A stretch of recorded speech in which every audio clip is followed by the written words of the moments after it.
True wireless Bluetooth headphones are extremely popular nowadays, and there are a range of different products that you can choose from.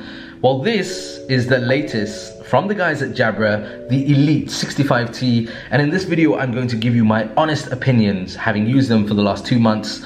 Are they worth their price tag? Are they any good? And more importantly, are they AirPod killers? Let's find out.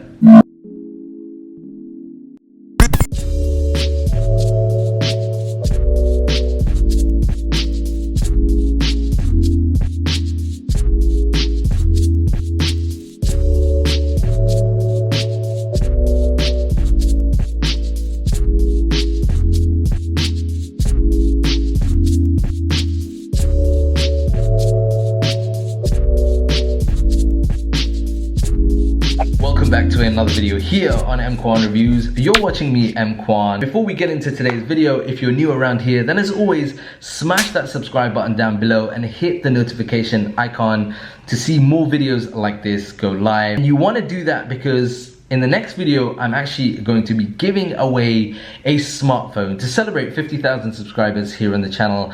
So you won't know unless you are subscribed. All right, moving on to this review. So what I want to do in this video is give you my honest opinion. First of all, we'll talk about exactly what these things are, what I liked about them and what I didn't, and also talk about whether or not I think they are worth the price tag. These are essentially Bluetooth wireless pods. They look like this and they essentially fit in your ear, nice and small, and they are incredibly versatile because not only do they look inconspicuous, but they're actually very, very comfortable in the ear. Now, if you're like me, individual, unique, and you found that the Apple AirPods didn't fit in your ear as comfortably as you were expecting, then something like the Jabra Elite 65T are gonna be perfect because look, they don't move when you shake your head, and also they have a snug, comfortable fit. Now, what Jabra have done, which is really cool, is they've given you a bunch of different earbuds that you can actually use, take off, put on to customize the fit to get just the right fit that you are looking for. And once they're in your ear, they are incredibly comfortable. They drown out all the outside noise. They're great for working out, you know, just when you want to go for a long walk and not be disturbed. There are a couple of modes on here. One of the modes that I really like is the fact that you can actually hit one of the buttons on the side to get this enhanced surround mode. So if you are out and about and you know don't feel safe, very useful for runners that are out and about in big cities. On the buds themselves, there are a couple of controls, physical controls that you can press in to turn on music, to pause music, to go up volume, to go down volume, skip tracks, so on and so forth. So that's easy and comfortable to use. One of the things that I did find over the 2-month period was that you need to kind of use them, otherwise you'll forget what the functions are, and it could have been better if Jabra had somehow had separate buttons on the actual buds to make it easier. Now, they also come in this really cool charging kind of case. It's not very big. It is a little thick for my liking, but if you put this in a bag or a jacket or in your pant pocket, they'll be perfectly fine. The buds actually sit inside, and that's where they charge. Now, you get about 10 hours worth of charge in this case, with 5 hours for each one of the buds. You get a small LED light down there at the bottom that gives you an indication as to the power left in the charge case itself, and then you get an LED at the top over here that indicates for the actual buds themselves.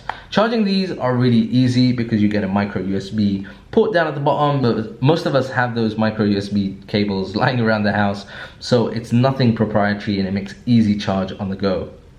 One of the issues that I do have with this case is something really simple, but it's kind of annoyed me a couple of times, and that's this. There's no magnetism to kind of keep those earbuds in place. Now, I've actually had this problem when I've taken them out in the car. One of the buds has fallen out and it's been impossible to get hold of, and I've had to kind of stop the car, you know, move seats around just to get to these things. So it'd be nice to see Jabra include some kind of magnetism in the near future on the next model. Now, setup is really easy, really quick. I've been using this with both a Android smartphone and also with my iPhone. It works perfectly fine on all of them. You basically turn them on the first time, set it up via Bluetooth, find the device, connect, and I've had no issues with them disconnecting whatsoever in the 2 months that I've used them. Couple of things. I think the range is pretty good. I have a quite large 2-bedroom apartment, and I've had like my phone in this room and gone over to the other room. I've not lost connection whatsoever. So that's another good thing when it comes to connectivity. Now, there are two things that have disappointed me about these, and there are two very important points. The first one is the fact that there seems to be some kind of lag, and I'm not sure if this is isolated to this particular unit or across the board, with the Buds audio and video. So I'll give you an example. I've used these when I'm watching YouTube videos, as most of us do, and I found that the video doesn't sync up with the audio. There's some kind of delay between the two of them, and it's happened consistently both on the iPhone and on the Android device that I've used. I've reset these, I've sort of disconnected, reconnected to see if that makes a difference, but it doesn't. And on YouTube, it's a serious bummer, to the point where it's not even possible to watch videos with these. I've had some kind of mixed reviews online on the forum, some people complaining about the same stuff, other people not. So that's something that you need to be aware of. The other thing for me is inconsistencies in the audio quality. Now, these Buds actually have 4 microphones, so they help with enhanced sort of sound on the other end. Now, here's the thing. On certain phone calls, people have said you sound incredibly clear. On other phone calls, people have asked me to give them a call back because I've sounded like I'm on the other side of the room. The other thing is, on certain voice note features in certain apps like Snapchat and WhatsApp, there are some inconsistencies there as well. On some Snap voice notes, I'm incredibly clear, and on some WhatsApp voice notes, I'm not so clear. So again, that's something which has kind of let me down about these. So in summary, like $170 to $190 US is what you should be paying for these online. For the most part, I think from a practicality viewpoint, if you're listening to music, working out, if you're looking for something that fits snug without having to worry about them falling out of your ears, then the Jabra Elite 65T definitely tick those boxes. There are those 1 or 2 points which I'm just disappointed with. I'm disappointed in the inconsistencies in the sound quality, and also the delay in apps like YouTube.